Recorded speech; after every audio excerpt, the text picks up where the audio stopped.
A man entered, stared at me, and said, "You're not supposed to be here yet." The fluorescent lights flickered above the aisles, casting a stuttering glow on the linoleum floor. Outside, the rain fell in a steady, metallic rhythm, muffled through the glass storefront. I was leaning against the counter, absent-mindedly flipping the cap of a soda bottle, the quiet hum of the refrigeration units filling the silence. The store had been empty for what felt like hours, though the wall clock's hands suggested only 20 minutes had passed. He moved without announcement, slipping through the automatic doors that failed to sense him. The bell above them did not ring. His coat was dark and heavy, water glistening along the shoulders, and his hat cast a shadow over his face. I noticed the tilt of his head before I noticed the depth of his stare. It was the stare that made the hair along my neck stand up, quiet, calm, and absolute. "You're not supposed to be here yet," he said. I blinked. My mouth opened, then closed again. "Excuse me," I said. My voice sounded foreign, like someone else's. The words echoed off the narrow aisles, bouncing back at slightly the wrong pitch. He didn't move toward me, but the space between us seemed to compress. The rain outside stuttered, falling in uneven intervals. I could hear it, then not hear it, as if the world had become a broken recording. "Yet," he repeated, tilting his head. "You came before you were meant to, or after." I swallowed hard. I don't understand." The aisles themselves seemed to lean subtly. Candy racks that had stood straight now bowed slightly toward me. A freezer door I was sure had been closed when I entered now stood ajar, its contents shifting, ice flickering in the failing light. The magazines near the counter were stacked in odd order, headlines bending around corners like paper pulled through water. I tried to shake it off. Maybe I was imagining things. Maybe I'd been staring at the same fluorescent lights for too long. But then the wall clock's second hand jumped, forward, backward, then froze. A single tick echoed, stretched thin and metallic, lingering in the air. "Do you remember the last time you were here?" he asked, his voice softer now, almost intimate. I froze. Last time here? That didn't make sense. I had never been here, at least not that I could recall. But the question tugged at the edges of a memory, half-formed. A different convenience store, the same hum, the same flicker of lights, the same metallic scent of rain mixing with coffee and bleach. A memory that felt mine but was not mine. I don't know," I said. My hand shook as I gripped the edge of the counter. "You will," he said, and then he moved, stepping around the end of the counter without making a sound. I saw him vanish behind the snack aisle, yet I heard the faintest scrape of his shoes against the linoleum. I tried to focus on something mundane, the candy aisle, the chip racks, but every object seemed subtly wrong. A bag of chips hung upside down. The soda cans were arranged by size instead of brand. The air smelled of rain and something metallic, sharper than before, like blood and water. I turned toward the store entrance. My reflection in the glass looked back, but it did not match me exactly. My eyes were slightly wider, my expression lagging behind my movements. I raised a hand. The reflection remained still for a heartbeat. I blinked. It blinked after me, slightly delayed. The man's voice came again, now from behind me, though I saw no one. "You're not supposed to be here yet."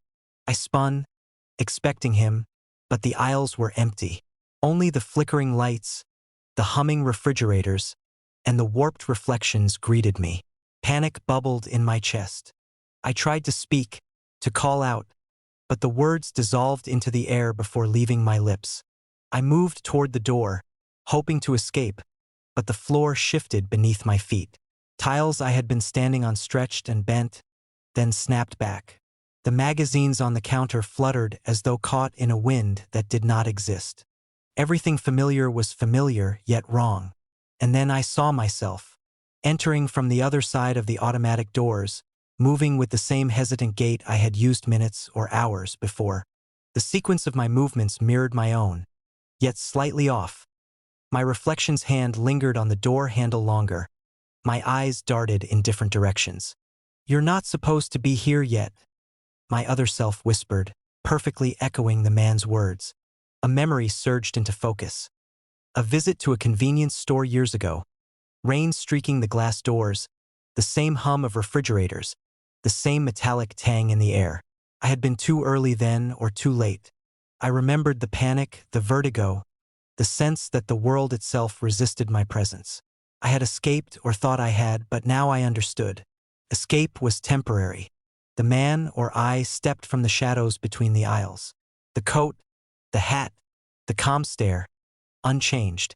His presence pressed down, absolute.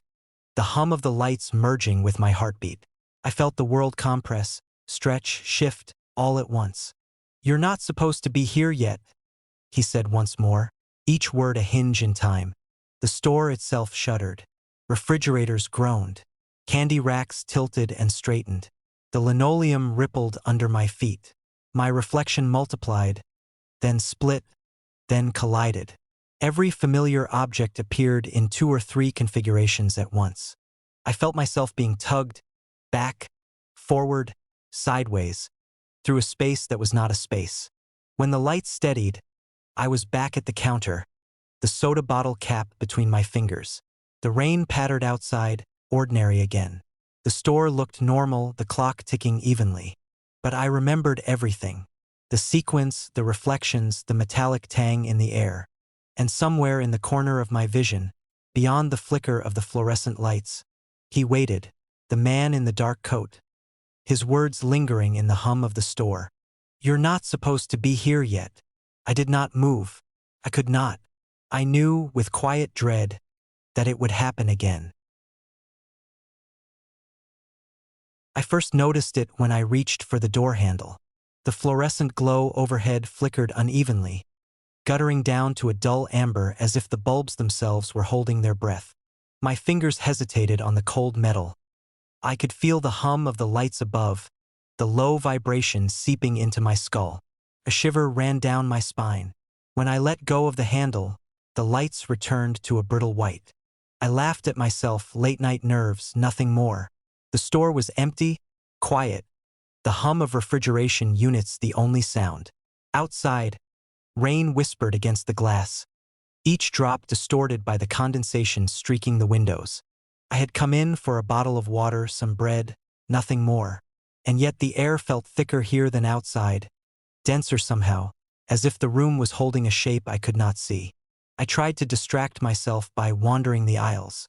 Cans of soup, candy, sodas. Everything seemed normal. But then I noticed the floor tiles. 2 rows that had been parallel now slanted slightly toward the end of the snack aisle. I blinked, and they were straight again. I stopped breathing for a moment, listening. The fluorescent hum seemed to fluctuate, rising and falling in tandem with my heartbeat. And then I thought again about leaving. Just a simple thought, the door, the exit, the motion of my body toward freedom. The lights dimmed, flickering in rhythm with my pulse, as if the room had inhaled with me. I stopped in the center of the aisle, heart thundering. No, couldn't be. I tested it. I looked away from the door, feigned disinterest, and the lights stabilized. My brain screamed in disbelief, but my body was frozen. The air grew cooler, a thin mist curling along the floor, clinging to my shoes. The hum of the refrigerators seemed to deepen, a throbbing vibration under my ribs. I walked slowly toward the bread aisle, deliberately thinking about anything but leaving, anything but escape. The lights brightened again. The hum softened, less oppressive, though still unnerving in its insistence. I could feel it. The store was alive, not with movement, but with awareness. Not conscious in any human sense, but responsive, sentient in a way that went beyond explanation. I glanced at the clock above the counter. Its hands spun backward for a second, then froze entirely. I felt my pulse in my throat. The digital display on the soda cooler flickered, showing times that made no sense, 3:17, then 12:46, then 3:17 again. Each flicker coincided with a thought, a wish I hadn't admitted aloud. Maybe I should go now, maybe I should leave. I'll stretched. I swear they stretched. The candy section elongated subtly, bending into a curve that defied the room's original geometry. The chips were stacked at odd angles. A jar of pickles wobbled in place, not falling, not stable. My reflection in the glass refrigerator door lagged slightly behind me, tilting its head after I did, as if studying me, learning the shape of my movements. I turned my thoughts inward, trying to focus on the mundane. The weather outside, the rain, the errands I had to run. The lights brightened in response, steady again. My breathing slowed. Relief, but it was a thin, fragile thing, and the moment I considered the door again, even fleetingly, the lights dimmed, dipping to a color that made the room feel like it was underwater. I began to pace, slow circles through the store. A deep sense of familiarity gnawed at me, a memory I couldn't place. I had been here before or somewhere like this. The same hum, the same flickering lights, the same oppressive sensation that thinking about leaving could alter reality itself. Was it possible? My stomach turned at the thought. I reached for a bottle of water on the bottom shelf, and it tipped slightly in my hand before righting itself. A can rolled across the floor behind me, but when I spun to see, nothing was there. The lights pulsed softly, following the rhythm of my thoughts. I realized with a chill that the store was not punishing me for moving, but for intending. Tracked intention, the very desire to leave. And the more I tried to distract myself, the more aware I became of it. I approached the counter, the tile beneath my feet bending slightly downward as if leading me somewhere. The clerk's station was empty. I didn't see anyone, yet I felt observed. A reflection in the polished surface of the countertop showed the back of my head, but the angle was impossible. Another layer of reality folded over the one I inhabited. I recoiled. The lights flickered. I tried to speak, to convince myself it was a trick of fatigue, a hallucination. My voice caught in my throat. Even thinking the words aloud seemed dangerous. The hum deepened, and the lights dimmed further. My reflection tilted its head again, more slowly this time, more deliberate. It was studying me. I was studying it. I felt a tug at the edges of memory. Another store, years ago, eerily similar. Same hum, same dim flickering, same sensation that leaving was conditional, that freedom was a matter of obedience to some unspoken law. I had escaped then, or thought I had, but the memory was thin, fraying at the edges, slipping away even as I grasped it. The lights dimmed further as I approached the door again. The glass reflected a corridor of impossibility. My own reflection multiplied endlessly, all staring, all whispering without sound. The floor beneath me shifted, tiling itself into a spiral that led outward but led nowhere. I reached for the handle. The air thickened. My fingers brushed metal, and the lights flared up again, harsh and accusing.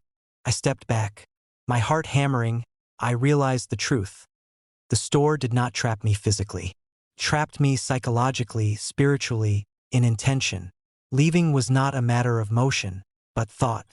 Every desire to escape, every tentative glance toward the door, fed its awareness. Every distraction, every false focus was met with response. I tried a new approach. I stopped thinking about leaving, stopped thinking about anything at all. I let my mind drift to neutral, counting tiles, humming softly. The lights stabilized, steady white, almost friendly. I moved slowly, carefully, through the aisles. But the sense of familiarity did not fade. I had been here before. I knew the pattern. I knew the punishment. And then I heard it. A soft shuffle from the back, something moving behind the snack aisle. I froze. The lights dipped slightly at the exact moment, dimming as if the room itself were acknowledging my fear. My reflection in the refrigerator's glass rippled in slow motion, and I realized that I was not the first to enter, nor would I be the last. The store had been waiting. It had been keeping score. The hum deepened into a resonance that felt inside my bones. The lights flickered in a stuttering pattern that matched my heartbeat, and I understood with a terrible clarity. There was no leaving. The room responded to intention, to desire, to regret. It had been watching me long before I arrived, long before I even knew I would come. I tried to step toward the door one last time, daring myself to act without thinking, and the lights snapped off entirely. Darkness pressed in like liquid, cold and suffocating. The hum ceased. Silence. And then I felt it. Movement. Not mine. Not human. Something winding, sliding along the floor, brushing past my legs. Something patient, deliberate. I stumbled back, heart thrashing, and the lights snapped back, dim, flickering, waiting. The store exhaled around me. I realized then, fully, that I had never truly entered. Or perhaps I had never truly left. The lights dimmed again as I dared to think of leaving, and the store hummed in response, alive, patient, judging. I was still here, and it was still waiting.